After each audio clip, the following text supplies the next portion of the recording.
NNTV Telugu news కి స్వాగతం.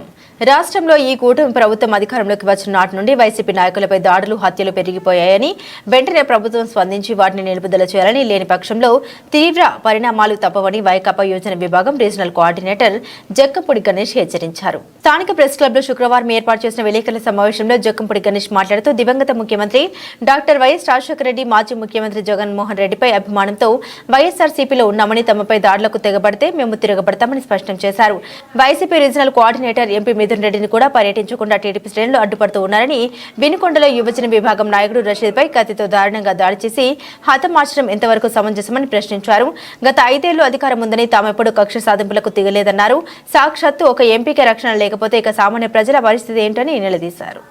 కూటమి వాళ్ళు చంద్రబాబు ఉన్నది అనేటటువంటిది అందరూ కూడా గమనించాలని చెప్పి కోరుతూ ఉన్నాను.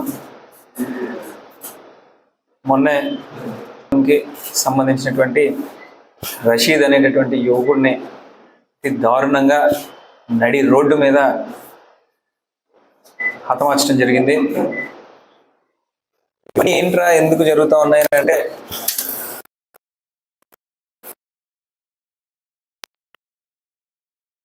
జగనన్న మీద అభిమానంతో, వైఎస్ రాజశేఖర రెడ్డి గారి మీద ఉన్నటువంటి అభిమానంతో ఈ రాష్ట్రంలో వైఎస్ఆర్ కాంగ్రెస్ పార్టీలో తిరగటం వలన ఇంతమంది మీద దాడులు జరగటం అనేటటువంటిది నిజంగా కూడా అమానుషం. అదేవిధంగా నిన్న కూడా మా రీజనల్ కోఆర్డినేటర్ అయినటువంటి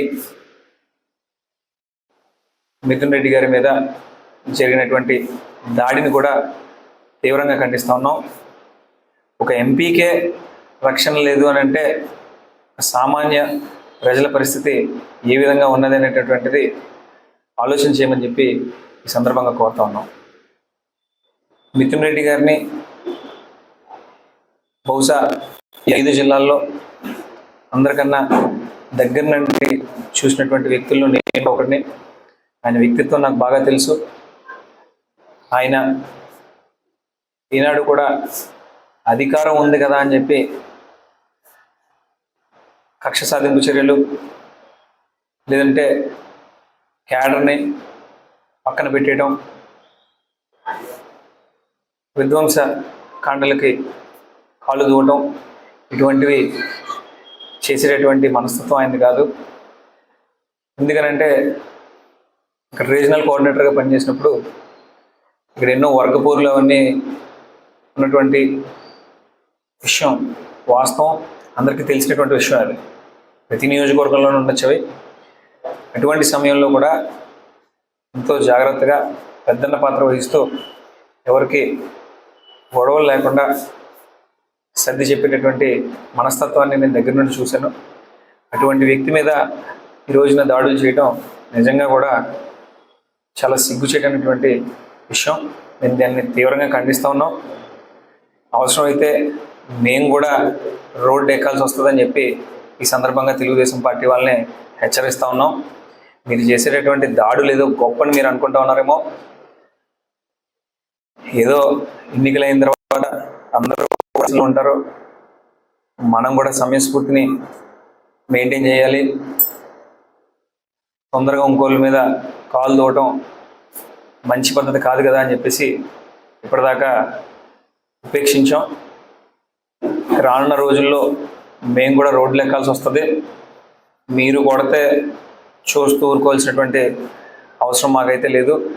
చట్టపరంగా ఒక పక్కన పోరాడతాం, మరో పక్కన మీరు చేయొద్దు మేము కూడా చేయొద్దు అని చెప్పి సందర్భంగా తెలియజేసుకుంటున్నాం.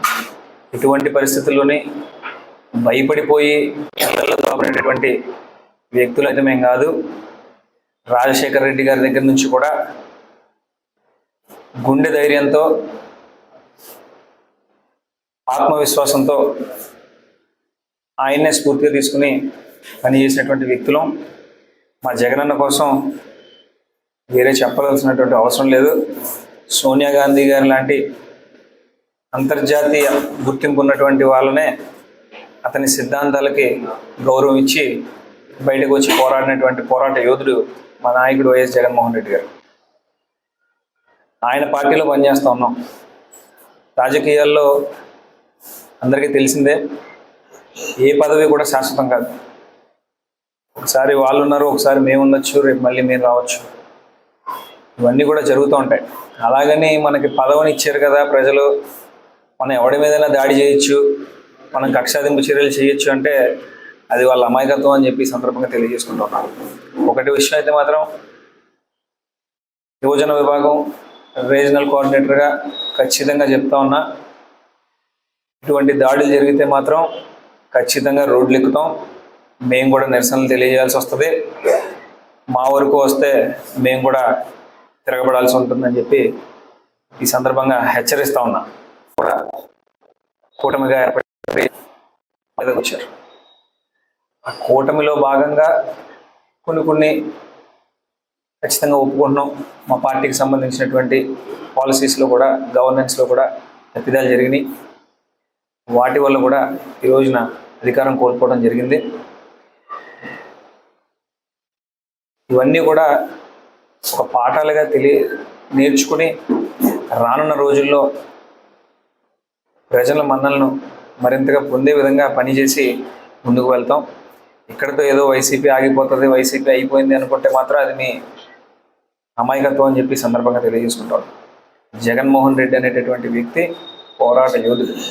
అతని జీవిత కాలం కూడా పోరాడుతూనే ఉంటాడు, ఎవరికి భయపడ్డు, ఖచ్చితంగా నమ్మిన సిద్ధాంతాల కోసం నిలబడేటటువంటి వ్యక్తి కనుకనే ఆ రోజున ఎన్నికల ముందు ఎటువంటి భయపడకుండా జరిగేవే చెప్పాడు, వాస్తవాలే మాట్లాడాడు, అదే స్టాండ్ మీద నిలబడ్డాడు.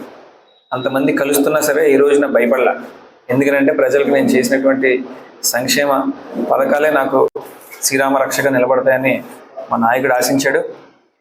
కానీ అవతల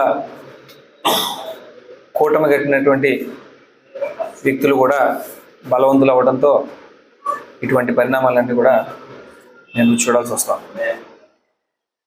మళ్ళీ చెప్తా ఉన్నాం, ఇటువంటి చర్యలకైతే వైఎస్ఆర్ కాంగ్రెస్ పార్టీ భయపడదు, వెనకడుగు వేయం. ఇంకా ఉపేక్షించాల్సినంత ఉపేక్షించాం. రోడ్డు ఎక్కాల్సినటువంటి సమయాన్ని మీరు తీసుకుని వస్తే మేము రెడీగానే ఉన్నామని చెప్పి తెలియజేసుకుంటూ,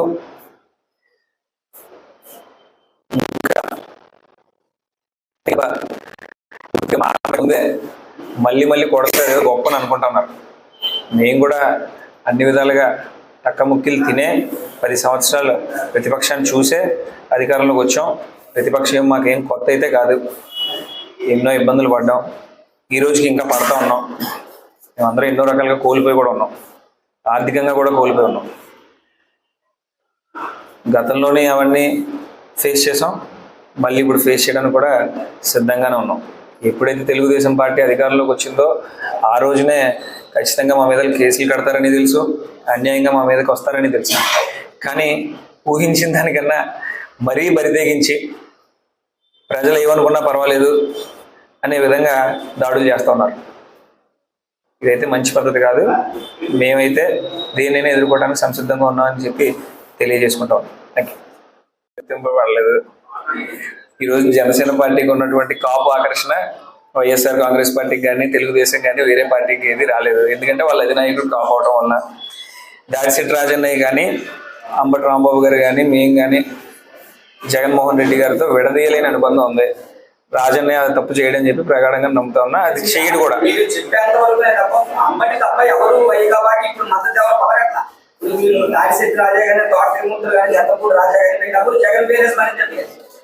దాడిశెట్టి రాజన్నయ్య గారి కోసం అడిగారు కూడా చెప్తున్నాను. దాడిశెట్టి రాజన్నకి నాకు మంచి అనుబంధం ఉంది. నేను అతను చాలాసేపు గడుపుతూ ఉంటాం, అన్ని విషయాలు చెప్తూ ఉంటాడు, నాకు కూడా అతను గైడెన్స్ ఎంతో ఇస్తూ ఉంటాడు.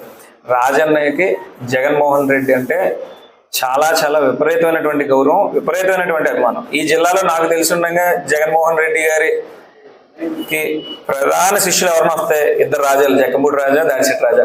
వీళ్ళిద్దరూ అయితే ఎన్ని జరిగినా ఏం జరిగినా జగన్మోహన్ రెడ్డిని వదిలి వెళ్ళేటటువంటి పరిస్థితి ఉండదు.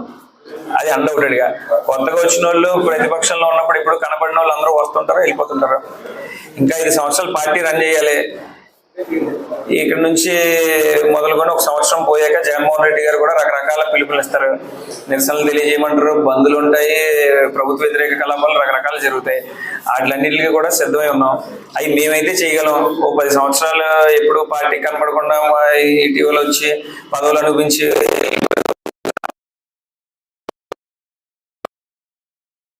జరిగింది అని అంటే జరుగుతున్నటువంటి పరిణామాలు రెగ్యులర్ గా చూస్తాం. ఖచ్చితంగా అది రాజకీయ హత్య. అంటే పోలీసులు కానీ హోంమంత్రి కానీ అదే అన్న, లా అండ్ ఆర్డర్ కంట్రోల్ చేయలేక పోలీసులు ఒక రకంగా కవరింగ్ చేసుకోవటం, వాళ్ళ పార్టీ మీద బురద చల్లకుండా ఉండటం కోసం మంత్రులు ఒక రకంగా కవర్ చేసుకోవటం. నిజాలు ఏంటో ప్రతి ఒక్కరికి అర్థమవుతూ ఉన్నాయి. బహిరంగంగా నడి రోడ్డు మీద కత్తి పట్టుకొని ఒక మనిషిని చంపేస్తే దానికి తిరిగి వీళ్ళు ఇచ్చేటువంటి ఎక్స్ప్లెనేషన్లు చూస్తుంటే హాస్యాస్పదంగా ఉంటున్నాయి. ఒకటి ఖచ్చితం, మా ప్రభుత్వంలో అయితే ఇటువంటివి ఎప్పుడూ జరగలేదు. ఏమన్నా ఎప్పుడైనా దాడులు పరస్పరంగా జరిగినాయి అని అంటే అది ఒక స్థాయి వరకు జరిగి ఉండొచ్చు. ఎక్కడైనా అది మన జిల్లాలో ఎక్కడ జరగలేదు. అది ఏమన్నా ఉంటే మాటల యుద్ధాల వరకునే కానీ చేతలు ఎంతవరకు అయితే ఎక్కడ జరిగినట్టు నాకైతే తెలీదు. ఇవైతే నా ప్రగాఢ నమ్మకం, ఖచ్చితంగా ఇది రాజకీయ హత్య. బ్యాంక్ ఎన్నికల వరకు మా కుటుంబానికి కొంతమంది పెద్దలు ఉన్నారన్న, పార్టీ పరంగా కానీ శివరామ సుబ్రహ్మణ్యం గారు, ఆకులవరరాజు గారు, రౌత్ సూర్యప్రకాష్ గారు లాంటి పెద్దలందరూ కూర్చోబెట్టి ఇటు నడిపిస్తే అటే నడుస్తున్నాం అంతే. ఇవన్నీ కూడా స్థానికంగా జరిగేటటువంటి ఎన్నికలు. ఎప్పుడు వచ్చే ఎవరికి వాళ్ళు ప్యానల్ కట్టడం, ముందుకెళ్ళడం అన్ని సహజమే కదన్నా. ఇవన్నీ మీరు ఎన్నో చూస్తుంటారు.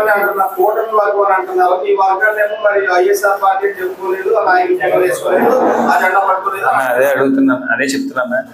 మాకంటూ ఉన్నటువంటి పెద్దలు ఎవరైతే ఉన్నారో వారు పిలిచి మా యోజన విభాగాన్ని పనిచేయమన్నారు. మేము మా వరకు మా బాధ్యత మేము వర్తిస్తున్నాం. వాళ్ళు చెప్పినటువంటి పని చేయడం వరకునే మా పని. వాళ్ళకి ఇచ్చేటటువంటి గౌరవంగా నేను భావిస్తా ఉన్నాను. ఇది అవతల పక్కన పోటీ చేస్తున్నటువంటి చల్లా శంకర్రావు గారి మీద కూడా ఎంతో గౌరవం ఉంది. మా కుటుంబానికి ఆయనకి కూడా మంచి సంబంధం ఉంది. కానీ ఇక్కడ పోటీ అంటూ ఏర్పడిన తర్వాత ఒక ప్యానెల్కి మనం కట్టుబడి ఉన్నప్పుడు ఇటు సైడ్ పని చేయాలి కాబట్టి పని చేస్తూ ఉన్నాం. ఇటు సైడ్ సంబంధించినటువంటి ప్రతి ఒక్కరు కూడా వైఎస్ఆర్ కాంగ్రెస్ పార్టీకి సంబంధించినటువంటి వ్యక్తులు కాబట్టి మీరు క్వశ్చన్ అడగడంలో తప్పేం లేదు. మేము వాళ్ళు చెప్పినటువంటి పని మేము చేసుకుంటూ వెళ్తున్నాం. ఎలా ఉంటుందంటే అన్న, మీకు తెలియదు కాదు, జక్కంపూడి రామ్మోహన్ రావు గారి మీదే రకరకాల ఆరోపణలు వచ్చినాయి. రకరకాల అవినీతులు చేసాడని చెప్పి జక్కంపూడి రామ్మోహన్ రావు గారిని పెద్ద పెద్ద నాయకులు ఎంతో మంది అన్నారు. వాళ్ళందరూ నిరూపించుకోవాల్సినటువంటి అవసరం వచ్చినప్పుడు నిరూపించుకోవాలి, తప్పదు. అది ఆయన మీద ఒక ఆరోపణ వచ్చింది, నిరూపించుకోవాల్సిన బాధ్యత ఆయన మీద ఉంది, ఆయన నిరూపించుకోవాలి. మా గుడి వరకు వస్తే శంకర్రావు గారు చాలా క్రమబద్ధంగా, చాలా డిసిప్లిన్ గా నడిపిస్తాడు. ఆయన ఆధ్వర్యంలోనే మేము కూడా నడుస్తున్నాం. జక్కంపూడి రామ్మోహన్ రావు గారి తర్వాత చల్లా శంకర్రావు గారే ఆ గుడిని ఇంత చక్కగా నిర్వర్తిస్తున్నాడు అనే భావనలోనే అందరూ ఉన్నాం, అందరూ ఉంటాం కూడా.